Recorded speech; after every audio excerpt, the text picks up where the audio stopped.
지금까지 그 역사적인 얘기를 좀 들어봤습니다. 그런데 이제 우리가 이제 복지의 전반적인 이제 얘기를 좀 했으면 좋겠는데요. 흔히들 이제 복지 국가의 유형이 좀 다르다 그러지 않습니까? 이제 우리가 흔히 얘기하는 스웨덴 북구형은 국민들이 세금을 많이 내게 되도록 합의를 하고 그 많이 걷은 세금 가지고 복지도 잘해주고 이런 이제 고복지 고세금 이런 유형이라 그러면 영국 미국 스타일은 세금을 조금 내고 복지도 국가가 하는 것은 아주 최소한의 것으로 하고 나머지는 국민들이 알아서 하거나 민간 부문에 맡기는 이런 이제 체제라 그러고 프랑스나 독일 같은 대륙형은 이제 중간 정도라 그러더군요. 이 각각의 장단점이 아마 있을 것 같은데 두 분 중에서 뭐 최 교수님이 해주시겠습니까? 복지 제도의 장단점에 대해서 좀 말씀해 주시죠. 일반적으로 복지 유형은 이제 두 가지형, 이제 국가 중심형이냐, 시장 중심형이냐, 이제 이렇게 나누기도 하고요. 방금 우리 김 교수님 말씀하신 것처럼, 이제 북구형이냐, 이제 유럽형이냐, 그 다음에 이제 영미형이냐, 이제 이렇게 구분하는데요. 이제 스웨덴을 비롯한 이제 그 북구 중심의 그런 이제 복지 모형은 제가 좀 전에 말씀드렸다시피 소위 말하는 이제 국가와 자본과 노동의 합의, 타협에 의해서 생산된 그런 모형이라고 볼 수 있습니다. 그렇기 때문에 사실 국가와 자본이 이제 노동자들의 어떤 그 삶의 질을 높여주겠다 하는 것을 노동자들에게 약속을 했고, 또 노동자들은 자본에 대해서 예를 들어 경영권 참여라든지 이와 같은 어떤 자본에 대한 도전을 자제하겠다라는 어떤 그런 약속하에서 이루어졌기 때문에 이게 굉장히 높은 수준의 복지가 가능했던 것이죠. 다시 말하면 자본의 입장에서는 많은 그 이윤을 이제 사회에 환원했고, 또 노동자들은 자기들의 그 소득의 또 상당 부분을 또 이제 사회에 기여할 수 있는 또 그러한 어떤 문화적인 배경하에서 등장했기 때문에 소위 말하는 이제 고부담 고복지라고 하는 것이 가능했다 볼 수가 있습니다. 그런데 문제는 이와 같은 이제 고부담 고복지가 되다 보니까 이제 기업의 입장에서는 이제 투자 의욕이 이제 좀 쇠퇴하는, 그리고 노동자 개인의 입장에서는 노동 의욕이 또 감소하는 이제 그러한 이제 여러 가지 부작용이 등장하게 되었죠. 그러면서 이제 이런 사회 서비스에 대한 공급을 국가가 독점하다 보니까 소위 말하는 관료주의의 폐해가 이제 등장하게 되었고, 또 국가 서비스가 이게 다양하지 못하다 보니까 이 국민들이 그런 서비스를 선택할 수 있는 그 선택의 자유, 이제 소비자 주권을 이제 빼앗겼다고 볼 수가 있습니다. 이제 그런 의미에서 이제 이 시장 중심의 또는 개인의 선택을 강조하는 이런 영미권 중심의 그러한 복지 모형은 상당히 이제 개인의 자유라든지 또 선택의 자유라든지 이제 그런 부분들을 굉장히 강조하면서 이제 국가의 개입을 가능한 억제하는 그런 복지 모형이라고 볼 수가 있습니다. 이제 그런 면에서 상당히 이제 저부담 또 저복지의 수준을 이제 가져갈 수밖에 없는데, 문제는 이와 같은 저부담 저복지 복지 모형의 가장 그 큰 한계는 그 사회적 약자를 보호하는 그 보호 장치가 상당히 미흡하다는 것입니다. 영국의 보수당이 18년을 집권했음에도 불구하고 1997년 그 토니 블레어 노동당에게 이제 총선에서 이제 패배를 했죠. 네. 이제 그 패배하는데 결정적인 원인이 바로 이런 그 신자유주의적인 어떤 그러한 복지 모형이 그 사회적 약자 내지는 빈곤을 해결하는데 굉장히 이제 그 성과를 내지 못했다라고 하는 그런 많은 비판들 때문에 결국에는 이제 노동당으로 정권이 이제 바뀌었다고 볼 수가 있습니다. 그걸 정리하면은 고부담 고복지의 장점은 또 국민들의 어떤 생활 안정성을 높이는 반면에 그 시민들의 어떤 자유, 또 선택의 자유, 이제 이런 부분들이 제한되고 국가의 어떤 그런 관료주의성, 이런 것들이 강화된다. 이렇게 볼 수가 있겠고요.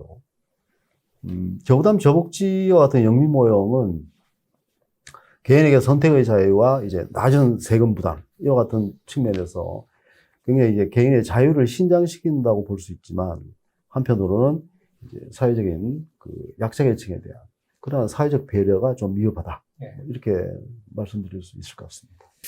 예, 우리나라는 사실 그동안 뭐 경제 성장하는 데 바빴으니까 복지를 제대로 못하지 않았습니까? 그러다가 이제, 1987년 민주화 이후에 한국도 이제 많이 복지에 관심을 갖게 됐는데요. 지금 우리나라 복지 수준이 어디까지 와 있습니까? 물론 뭐 서구 국가에 비해서는 늦게 시작했으니까 아직 충분하지는 않을 거라고 생각하는데요. 지금 어느 정도 현실에 와 있는지, 그리고 또 앞으로 어느 방향으로 우리도 이제 영미형을 추구하는 게 바람직한지, 북구형을 추구하는 게 바람직한지, 또 그게 가능한지, 여기에 대해서 누가 좀 말씀해 주시죠. 이제 우리나라의 복지 수준이 이제 OECD 국가들과 비교했을 때 굉장히 낮은 수준이다. 이렇게 평가하는 분들이 굉장히 많습니다. 근데 그렇게 낮게 평가하는 그 이유는, 이제 GDP, 이제 국내 총생산 중에서 사회복지, 그 사회 지출이 차지하는 비율, 내지는 비중을 중심으로 따졌을 때, 이제 OECD가 한 21%, 22% 수준인데, 이제 우리나라는 거기에 미치지 못하죠. 그래서 이런 GDP 대비 복지비 지출 수준이 낮다. 그래서 이제 복지 후진국이다. 이제 이렇게 평가를 하고 있는 분이 계신데요. 이제 이런 평가는 사실 그 이제 1970년대 초반에 여러 가지 복지 유형들을 비교할 때 쓰던 방법입니다. 근데 이제 문제는 이제 이러한 그 복지 지출의 구조를 봐야 되거든요. 이제 우리가 흔히 이제 선진복지국가라고 하는 그런 국가들 같은 경우에는 그 복지 지출 구조에서 가장 큰 비중을 차지하는 것이 연금제도와 관련된 비용입니다. 근데 뭐 서구야 그 연금제도가 이 역사가 거의 100년 가까이 되죠. 근데 그런데 반해서 우리나라 연금은 그 제도 도입의 역사도 짧고 아직 제도가 성숙되지 않았기 때문에 사실 연금 지출이 차지하는 비중이 굉장히 낮습니다. 그래서 이제 전반적으로 이제 그 복지 지출 전체 규모를 봤을 때는 뭐 그 연금 비중이 차지하는 비중이 낮고 또 이제 일부 비용 측면에서는 이제 조금 낮게 지출하는 게 맞습니다. 근데 이제 그 복지 비용을 조금 낮게 지출할 수밖에 없는 이유가 첫 번째는 우리나라 이제 건강보험제도를 중심으로 해서 이제 의료 보장을 하고 있는데요. 사실 이 국가가 이 건강보험제도를 굉장히 잘 컨트롤하고 있습니다. 그래서 다른 나라에 비해서 아주 급증하는 이제 의료 비용, 의료 복지 비용을 이제 굉장히 이제 잘 그 컨트롤하고 있고 또 하나는 아직 우리 문화에서 아직도 이런 그 사적 그 이전, 사적 소득 이전이 아직도 많이 이루어지고 있죠. 그래서 이런 비공식 부분에서 이루어지는 어떤 복지 문화 또는 복지 행위, 행태 이런 것들이 이제 이런 공식적인 복지 통계에는 잡히지 않기 때문에 이제 상대적으로 낮게 이제 평가되고 있다 이렇게 볼 수가 있습니다.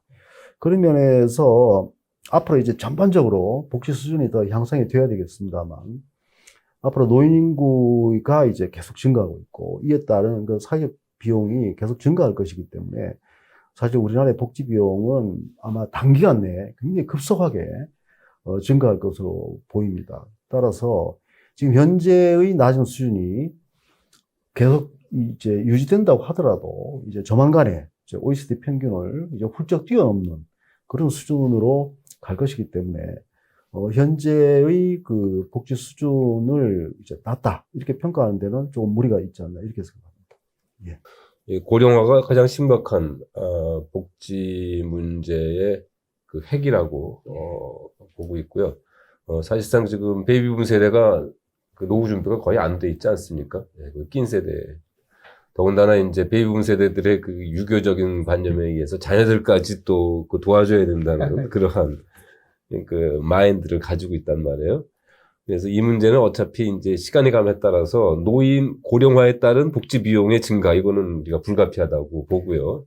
또 다른 문제는 국제적인 비교하고 뭐 우리 내부적인 관점에서 보면은 또 하나 만족도에 대한 문제가 있습니다.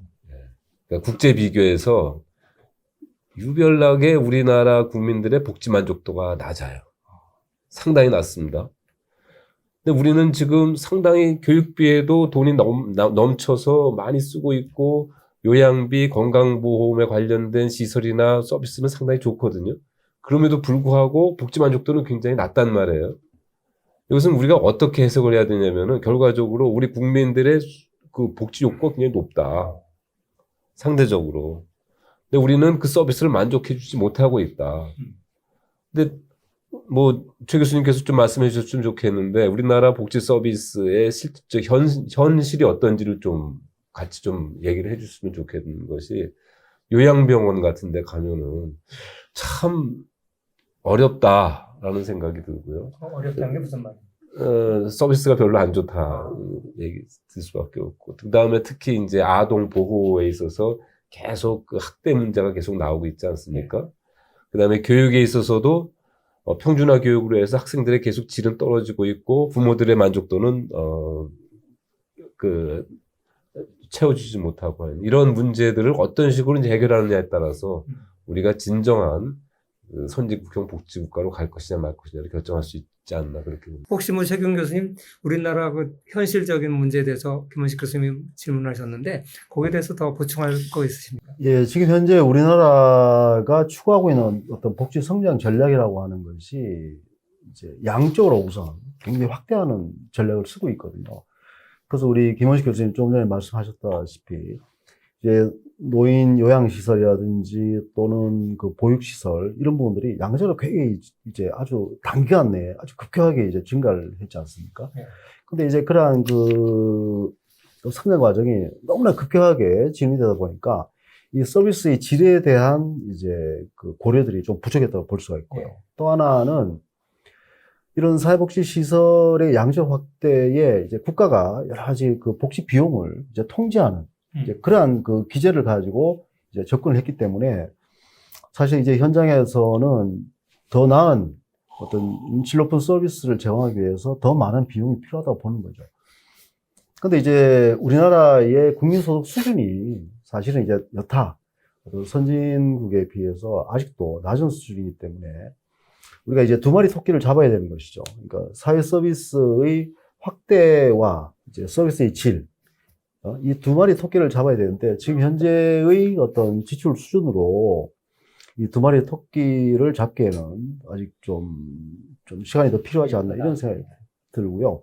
근데 이제 둘 중에 하나를 굳이 택하라고 한다면 지금 현재는 이런 서비스의 양적 확대가 더 필요하다. 뭐 저는 개인적으로 그렇게 생각하고 있습니다. 예. 아까 우리 이제 부모들이 이제 자식들한테 대해서 교육도 제공하고 요새 뭐 집도 많이 사주는 것 같아요. 증여도 하고. 6.25 전통 때문에 복지 부분에서 이제 가정의 역할, 또 노부모를 모신다든지 또 부모가 자녀를 뭐 이제 대학원까지 보내주고 집까지 마련해주는 나라는 별로 없는 것 같아요. 그러니까 아직도 복지 문제를 이 가정에서 해결하는 것이 많은 것 같은데 이제 자연스럽게 우리가 논의의 초점을 복지의 주체가 누가 되어야 되느냐 이걸로 한번 가봤으면 좋겠어요.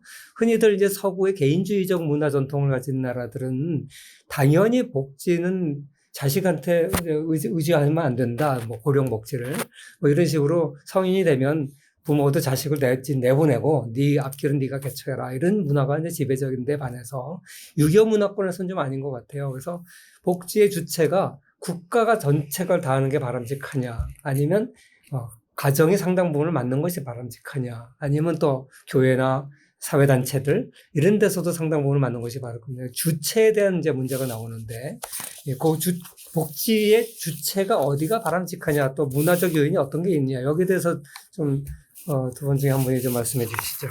저는 지금 현재 우리나라 그 복지 제도의 추이는 국가 중심주의로 가고 있다고 보고요. 예, 정치권도 모든 걸 다 해주겠다 그렇게 얘기를 하고 있고 국민들도 마치 이 국가를 자기의 권리로 죄송합니다.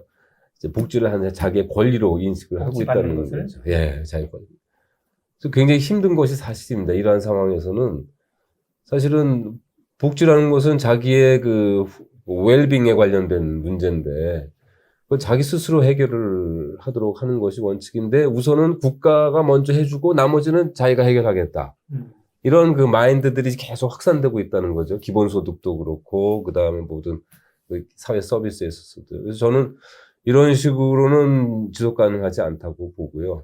복지라는 것은 기본적으로 자립, 본인이 스스로 일해서 자기 능력에 따라서 소비할 수 있도록 국가는 그 기본선을 유지할 수 있도록 관리를 해주는 것이고, 그 다음에 이제 그 본인의 선호에 따라서 다양한 욕구를 스스로 책임지도록 해줘야 된다고 생각을 하고요. 문제는 이제 복지 서비스에 관련된 문제인데, 그러한 관점에서 정부가 해줄 수 있는 것은 거기에 따른 기본적인 서비스만 해주면 된다고 보는 거죠. 네. 나머지는 다 개인의 선택에 의해서 민간 시장이라든지 우리 시민단체 역할이 저는 굉장히 중요하다고 보는데요. 종교단체 포함해서요.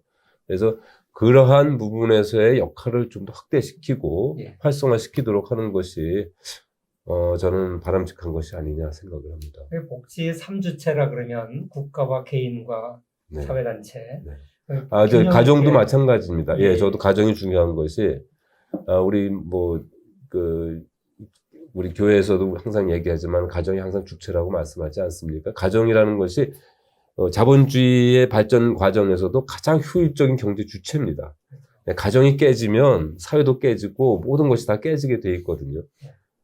그래서 저는 가정이 먼저 서고, 그리고 나아가서 이제 확대 발전시키는 것이 바람직하지 않나 예. 이렇게 생각을 합니다. 지금 현 정부도 이제 출범할 때 5대 그 목표 중에서 국가가 개인을 책임지겠다라고 하는 게 있었고요.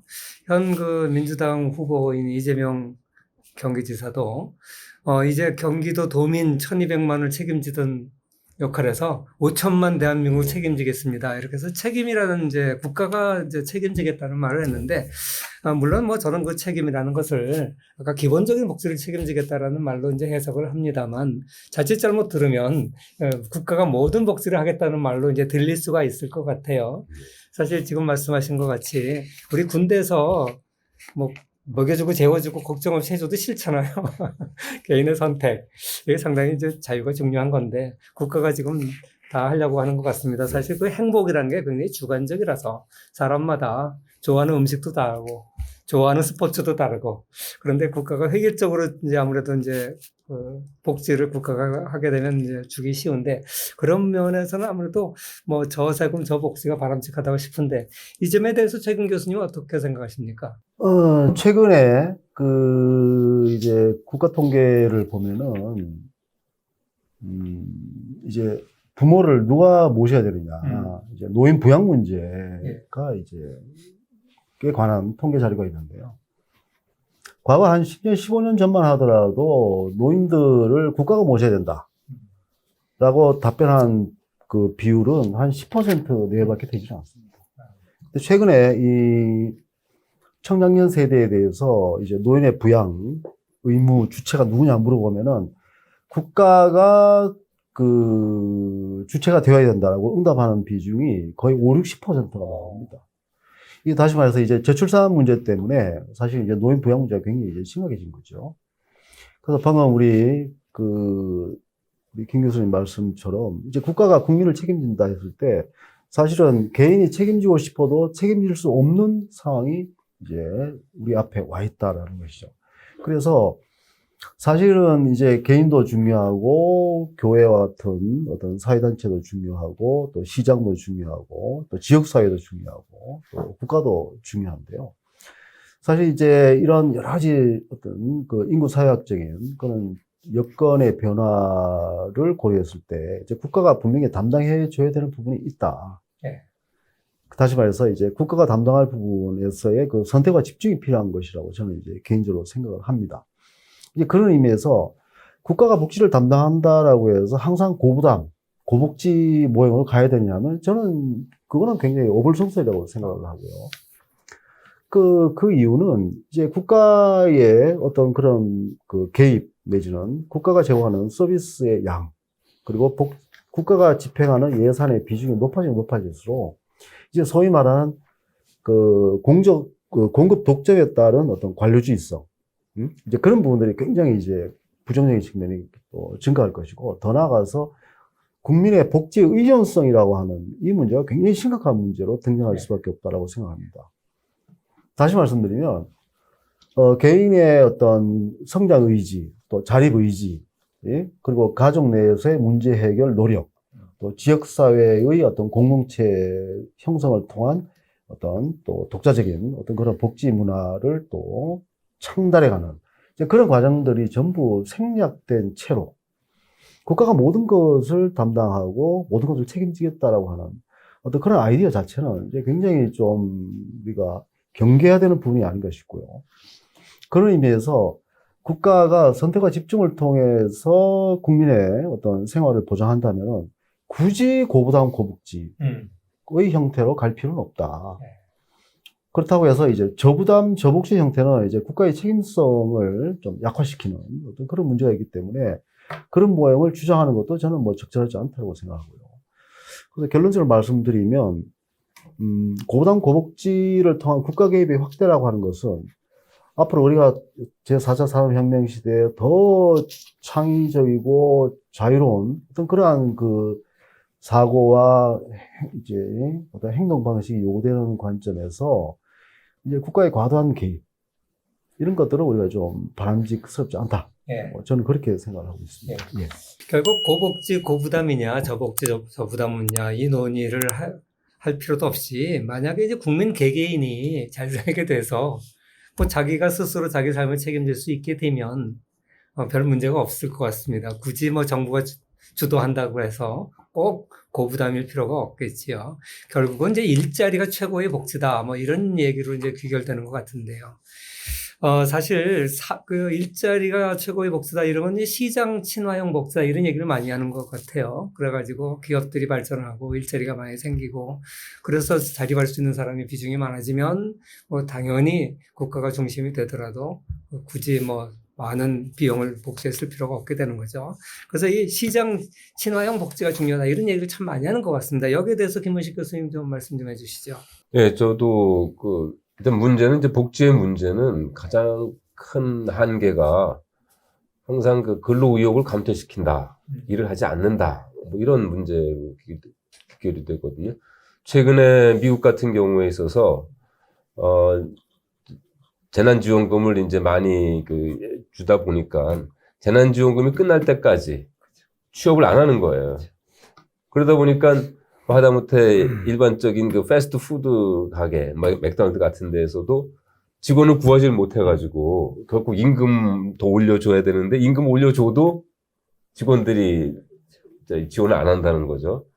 그래서 결과적으로는 복지 문제는 필히 근로의욕과 관련이 될 수밖에 없습니다. 그래서 이러한 그 근로의욕을 저해시키지 않고 이들이 적극적으로 그 취업 전선에 나설 수 있고 일을 할 수 있도록 하는 제도가 있어야 된다고 보고요. 결국 자기가 스스로 소득을 창출하게 되면 거기에 만족하는 지출을 할 수밖에 없거든요. 예. 그것이 이제 복지라고. 그래서 결과적으로는 국가가 일자리에 관련해서 해야 될 일은 기회를 보장하는 그러한 정책이 필요하다 하는 생각이 드는 것이 뭐 교육을 질을 높여서 좀 더 나은 직장에 취업하도록 하고요. 또 재교육 혹은 뭐 전환 교육이란 이러한 부분들에 대해 정부가 계속 끊임없는 지원을 하게 되면 이러한 문제들이 해결되지 않겠나 그렇게 생각을 합니다. 또 하나는 건강 문제죠. 사실은 이제 건강 우리 얘기하겠지만은 사실은 건강하지 못하면 결과적으로 자기가 취업 전선에 나설 수 없으니까요. 건강 보장 문제가 우리 현대 사회에서 복지의 가장 또 하나의 키포인트가 되어야 되지 않겠나 생각을 합니다.